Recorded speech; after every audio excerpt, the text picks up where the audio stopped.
నేను బెంగుళూరు వచ్చి ఎగ్జాక్ట్‌గా 1 ఇయర్ అయితే అయిపోయింది. బెంగుళూరు వచ్చిన ప్రతి ఒక్కరు ఏదో ఒకటి నేర్చుకుంటారనమాట. ఈ నేర్చుకునే ప్రాసెస్‌లో నేర్చుకోవడం కంటే జాబ్ లేదనే నిరాశ ఎక్కువగా ఉంటదనమాట. ఇన్‌ఫాక్ట్ నేను బెంగుళూరు వచ్చిన ఫస్ట్ డే నా దగ్గర 1 రూపీ కూడా లేదు. ఈవెన్ పీజీ ఫీజ్ పే చేయడానికి కూడా లేదు. 2, 3 డేస్ తర్వాత పే చేశాను. ఇప్పుడు కూడా 1 రూపీ కూడా లేదు. అది వేరే విషయంలెండి. అండ్ నా వీడియోస్ చాలామంది చూస్తున్నారు గానీ సబ్స్క్రైబ్ చేయట్లేదు, లైక్ చేయట్లేదు. మీరు చేస్తేనే కదా సబ్స్క్రైబ్ నాకు సపోర్టివ్‌గా ఉంటది.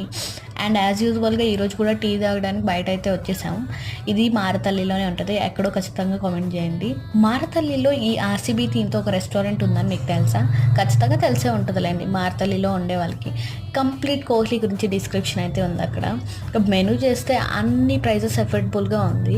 ఎక్కడైనా ఎఫోర్డబుల్‌గా దొరుకుతాయా అంటే ఫుడ్ అది మారతల్లిలో మాత్రమే. ఇంక బిర్యానీ విషయానికొస్తే అదిరిపోయింది. ఇంక నా ప్లేట్ చూస్తే అర్థమైందనమాట ఎంత టేస్టీగా ఉందని.